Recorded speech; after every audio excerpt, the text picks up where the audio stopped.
Bir Hukuki Hakların programından merhaba. Bu programda birçok çalışanın sorunu olan ve yeni düzenlemeler ile bu durumun ortadan kaldırılmasının beklendiği emeklilikte yaşa takılanlar konusunu ele alacağım. Emeklilikte yaşa takılanlar yani EYT sorunu 1999 yılında çıkarılan 4447 sayılı yasayla başladı. Bu kanun ile emeklilik yaşı kademeli olarak arttırıldı. Daha sonra Anayasa Mahkemesi'nin iptal kararıyla kademeli geçiş süreci 2002 yılında çıkarılan ikinci yasayla çalışanların lehine biraz daha iyileştirildi. İlk başlarda emeklilik yaşının uzatılmasından etkilenenlerin sayısı şimdiye oranla az olduğu için tepkiler de şimdiki kadar fazla değildi.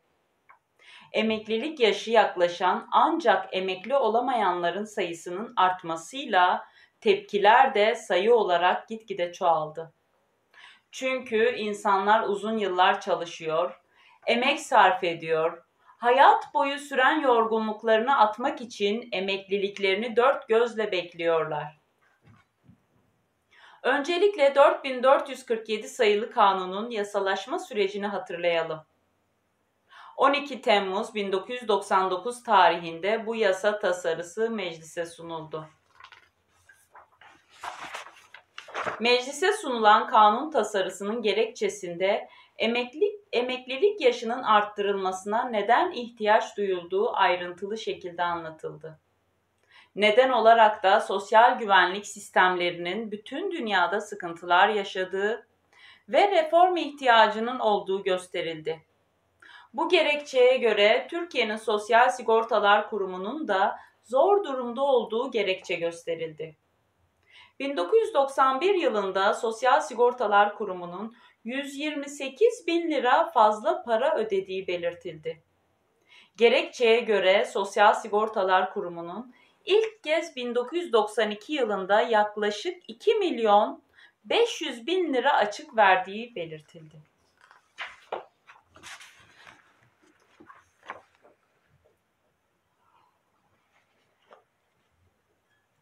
Bu açık gitgide artarak 1998 yılında yaklaşık 595 milyon liraya ulaştı. 1992 yılına kadar devlet bütçesinden Sosyal Sigortalar Kurumu'na para yardımı yapılmıyordu. Kurum tüm emekli aylığı ödemelerini ve sağlık harcamalarını yatırılan primlerden sağlıyordu. Hükümet kararıyla getirilen sosyal yardım zammı gibi ödemeler de Sosyal Sigortalar Kurumu'nun yükümlülüğüne bırakılıyordu.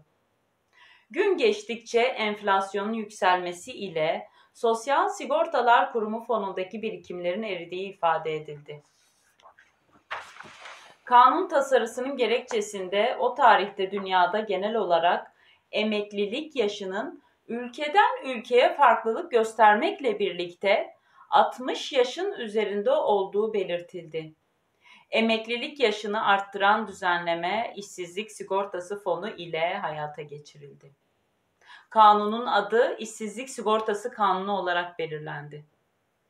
Toplam 64 maddeden oluşan kanunun sadece 11 maddesi işsizlik sigortasını düzenliyor. Kalan maddeler ise emeklilik yaşının arttırılması, aylık bağlama oranının düşürülmesi ve diğer tamamlayıcı düzenlemelerden oluşuyor.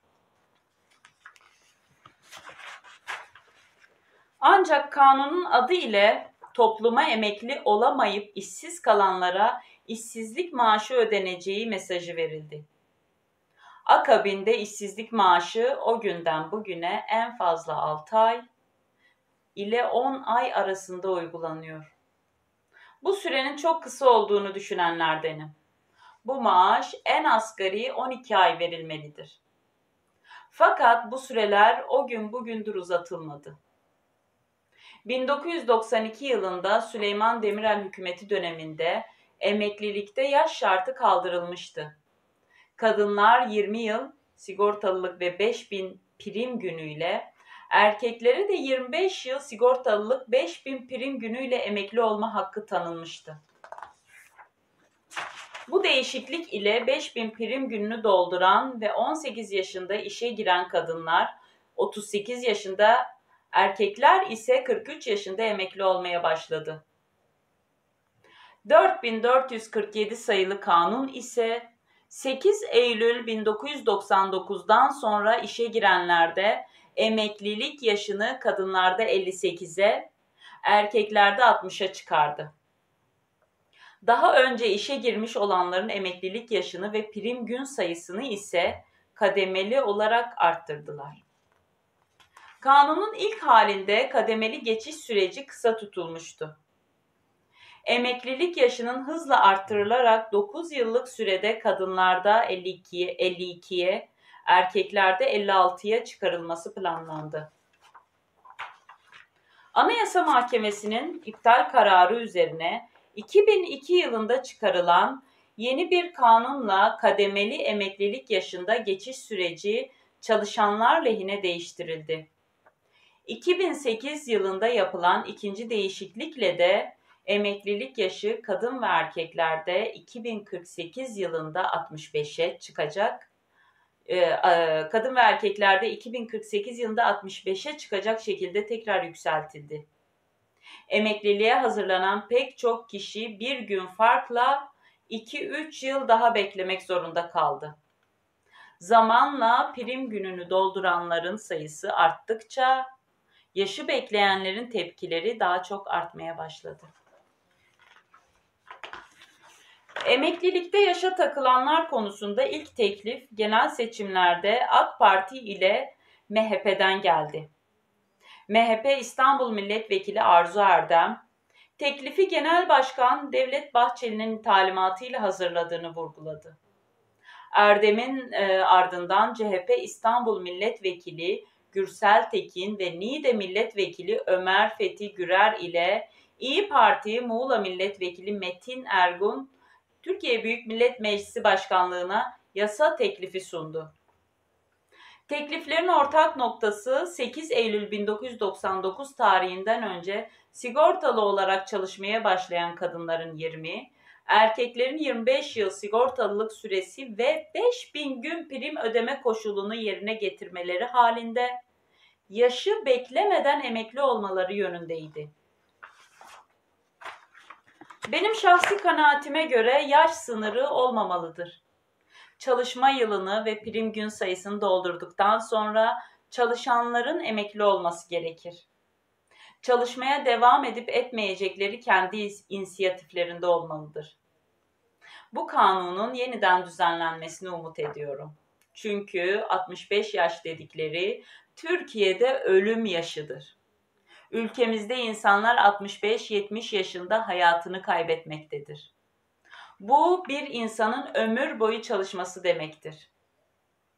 Bu da benim fikrimce kabul edilebilir bir şey değildir. Düzenleme Avrupa ülkelerindeki emeklilik yaşı ile kıyaslanmakta. Bizim ülke, Avrupa ülkeleri gibi yaşlı nüfus yoğunluğuna sahip bir ülke değildir. Biz genç nüfusa sahip bir ülkeyiz. O nedenle böyle düzenlemeler getirilirken ülkenin nüfusu, yaşam koşulları, yaş sınırları, sosyoekonomik durumu dikkate alınmalıdır. Ülkemizde ölüm yaş ortalamasının 65-70 yaş olduğunu düşünürsek ve verilen maaş miktarını da göz önünde bulundurursak, o maaş ancak helva kavurmamıza yeter. Bu kanunun yeniden ele alınıp düzenlenmesi dileğiyle hoşça kalın, adaletle kalın.